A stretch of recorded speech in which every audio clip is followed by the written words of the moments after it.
চট্টগ্রাম জেলার ফটিকছড়ি উপজেলাধীন ধুরুংখালে নানি এবং নাতনি গোসল করতে গিয়ে নিখোঁজ হয়ে গেছে। এখন পর্যন্ত তাদের কোনো সন্ধান পাওয়া যায়নি। এলাকাবাসী যে যেভাবে পারছে সে সেভাবে খুঁজে যাচ্ছে। তারা গোসল করতে গিয়ে যখন ফিরতে দেরি হয় তখন পরিবারের লোকেরা তাদেরকে খুঁজতে শুরু করে এবং ধীরে ধীরে সেখানে লোকজন জড়ো হয়ে যায়। না পাওয়াতে এখন পর্যন্ত তারা চেষ্টা করে যাচ্ছে, উদ্ধার কাজ চালিয়ে যাচ্ছে, কিন্তু এখন পর্যন্ত তাদেরকে উদ্ধার করা সম্ভব হয়নি। পরিবারের লোকেরা উদ্বিগ্ন হয়ে আছে, আর এলাকার লোক সব এখানে জড়ো হয়ে আছে, সাথে আইন শৃঙ্খলা বাহিনীও নজরদারিতে আছে। এই খালে আপনার গ্রীষ্মের সময় পানি থাকে কোথাও 2 ফিট, কোথাও 5 ফিট, কোথাও 8 ফিট পর্যন্ত। আবার বর্ষাকালে পাহাড়ি ঢলের কারণে এই খালে কোথাও 20 ফিট, কোথাও 25 ফিট, কোথাও 30 ফিট পর্যন্ত পানি হয়। তো এই খালের ভিতরে তারা নাতনি আর নানি গোসল করতে গিয়েছে।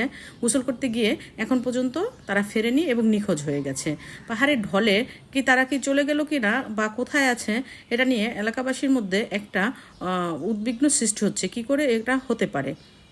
দেখুন সবাই কিভাবে জড়ো হয়ে এখানে তাকিয়ে আছে, দেখছে, দেখার চেষ্টা করছে যে কোথায় গেছে, কিন্তু এখন পর্যন্ত তাদেরকে খুঁজে পাওয়া যায়নি। একটা অলৌকিক ঘটনার মতো ঘটনাটা ঘটে গেল যে নাতনি আর নানি গোসল করতে গিয়ে তারা হারিয়ে গিয়েছে।